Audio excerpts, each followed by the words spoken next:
All right, today we say goodbye to former President Jimmy Carter. His funeral taking place at National Cathedral in a couple hours.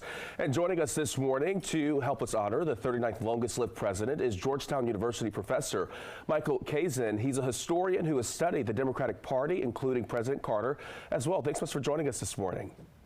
Good to be here. Thank you for having me. You're welcome. So when we think about former President Jimmy Carter, you can't help but think about where he came from. Born and raised in South Georgia, a place rooted in the essence and history of slavery.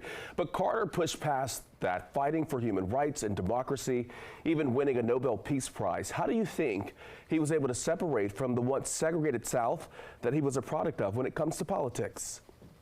Well, first of all, he saw things were changing in the South. The Voting Rights Act had been passed. No longer was it possible to exclude African Americans from the voting booths. And he wanted to break with the terrible tradition of Jim Crow. And that's one of his great legacies, I think. He did that. He helped to make Southern politics a biracial politics instead of a white supremacist politics. And to remember Carter as well, you can't forget that he was a one-term president, so to speak. So what do you think were his shortcomings that led to only serving 4 years in office?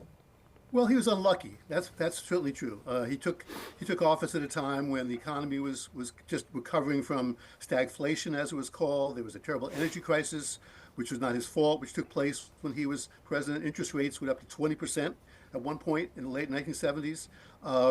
But also, he was not a very good politician, I'm afraid, one has to admit. He didn't keep his party together. And the Democrats were the majority party at the time in the late 1970s. And then, of course, he lost in a landslide for re-election in 1980 to Ronald Reagan, who began a new conservative era in American politics. So in that sense, he was a transitional president from a more liberal period to a more conservative period. And when it comes to his legacy, is there anything that you think he did that will have a lasting impact on the country? Well, I think he did begin to move the country towards understanding that the environment was crucial, that one had to have policies which preserved the environment. Global warming, climate change was not an issue yet when he was president, but he did talk about the energy crisis in a way that began, I think, to convince Americans, at least some Americans, that it was necessary to invest in clean energy and not just in fossil fuels. And that was really important. And also, one should remember also he was the president when Egypt and Israel signed a peace treaty, which, with all the turmoil in the Middle East today, we forget that Israel and Egypt used to be enemies and no longer are.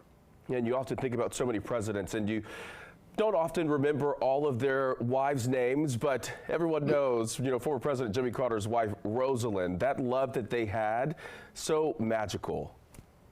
Yes, they were married, I think, for 77 years. Yeah, long time. More than most people are able to live, and he'll be buried right next to her in the same crypt in Plains, Georgia. So it was a lifelong love affair, and they also worked together very closely. They weren't just married together; they were partners in work as well as in love. All right, Professor Kazin, we appreciate you speaking with us this morning. Thank you. Thank you.